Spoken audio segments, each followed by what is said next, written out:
चाचा शिवपाल यादव का मिला साथ, जेठ अखिलेश ने भी योगी पर कस दिया तंज। चूर चूर हो जाएगा योगी का घमंड, बीजेपी ने अपर्णा को नहीं दी है मनमाफिक जिम्मेदारी। चाचा शिवपाल ने किया माफ, अब यूपी में बीजेपी होगी साफ, देवरानी के लिए खड़ी हो गई डिंपल भाभी। अब एक बार फिर से मुलायम परिवार के हाथ में आएगी उत्तर प्रदेश की सत्ता की चाबी। कहते हैं सुबह का भूला अगर शाम को घर आ जाए तो उसे भूला नहीं कहते। कुछ ऐसा ही उत्तर प्रदेश की राजनीति में होने वाला है। अपर्णा यादव बीजेपी से नाराज बताई जा रही हैं और अपर्णा की सपा में वापसी के चर्चे हो रहे हैं। अपर्णा यादव और शिवपाल यादव हमेशा ही एक दूसरे के साथ खड़े देखे गए। अच्छे बुरे तरह के दौर में एक दूसरे को सपोर्ट किया। दोनों नेता अलग अलग पार्टियों में हैं, लेकिन उनकी एक मुलाकात ने कई चर्चा को जन्म दे दिया। अपर्णा यादव और शिवपाल यादव की ताजा मुलाकात खूब चर्चा में है। दोनों नेता भले ही अलग अलग राजनीतिक दलों में हों, लेकिन परिवार तो एक ही है और परिवार के लोग तो एक दूसरे से मिल ही सकते हैं। लेकिन चर्चा की वजह अपर्णा यादव की बीजेपी से नाराजगी मानी जा रही। अपर्णा यादव को यूपी के मुख्यमंत्री योगी आदित्यनाथ ने राज्य महिला आयोग का उपाध्यक्ष बनाया है। कहा जाने लगा कि अपर्णा यादव के अभी तक कामकाज नहीं संभालने के पीछे यही वजह है और शिवपाल यादव से उनकी मुलाकात को घर वापसी से जोड़कर देखा जा रहा। लेकिन क्या मुलाकात की खास वजह सिर्फ यही हो सकती है? ऐसा भी तो हो सकता है कि अपर्णा यादव बीजेपी की तरफ से कोई ऑफर लेकर शिवपाल यादव से मिलने गई हो। अपर्णा यादव यूपी के सबसे बड़े समाजवादी परिवार की छोटी बहू है। समाजवादी पार्टी के संस्थापक मुलायम सिंह यादव के छोटे बेटे प्रतीक यादव की पत्नी है और 2022 के यूपी विधानसभा चुनाव से पहले समाजवादी पार्टी छोड़कर बीजेपी में शामिल हो गई।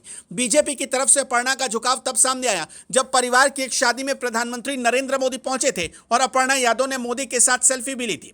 वो सेल्फी वायरल हो गई थी। हालांकि बाद में एक इंटरव्यू में अपर्णा यादव ने बताया कि सेल्फी तो परिवार में कई लोगों ने ली थी, लेकिन सेल्फी लेते वक्त उनकी तस्वीर वायरल हो गई। तभी अपर्णा यादव का कहना था कि सेल्फी तो डिंपल भाभी ने भी ली थी और एक और भाभी जिनका नाम वो बताना नहीं चाह रही थी। अपर्णा यादव को बीजेपी में पहली बार कोई जिम्मेदारी मिली है, लेकिन ऐसा माना जा रहा कि वो उनको अपने खत के माफिक नहीं लग रहा। अपर्णा यादव 2017 में समाजवादी पार्टी के टिकट पर लखनऊ से विधानसभा का चुनाव भी लड़ चुकी हैं, लेकिन जीत नहीं मिल सकी। यूपी महिला आयोग की उपाध्यक्ष बनाए जाने से पहले अपर्णा यादव को बीजेपी की तरफ से ना तो कोई जिम्मेदारी दी गई थी और न ही किसी चुनाव में उम्मीदवार बनाया गया।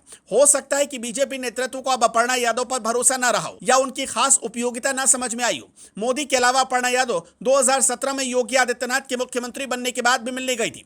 मिलने तो शिवपाल यादव भी गए थे और उनके भी बीजेपी में जाने की चर्चा हुई, लेकिन कभी बात नहीं बन पाई। आखिर में शिवपाल यादव लौटकर अखिलेश यादव के साथ ही चले गए। 2022 का चुनाव साथ लड़ने के बाद फिर से नाराज हो गए थे, लेकिन मैनपुरी उपचुनाव के पहले डिंपल यादव और अखिलेश यादव के मनाने पर मान भी गए। लेकिन उनको भी अब तक ऐसा कुछ नहीं मिला जिससे वो खुश हों, सिवाय बेटे के बदायूं से सांसद बन जाने के।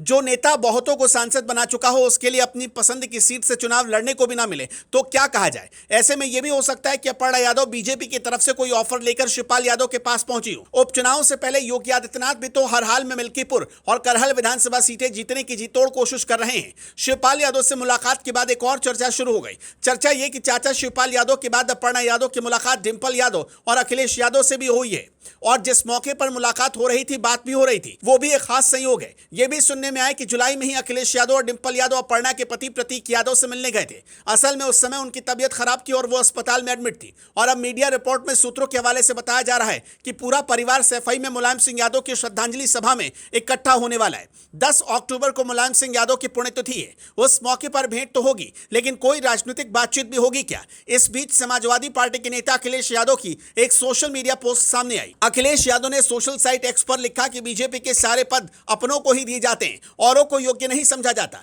अखिलेश यादव की पोस्ट को अपर्णा यादव को महिला आयोग का अध्यक्ष न बनाए जाने से जोड़कर देखा जा रहा है। कुछ तो खिचड़ी पक रही, लेकिन तस्वीर अभी साफ नहीं है।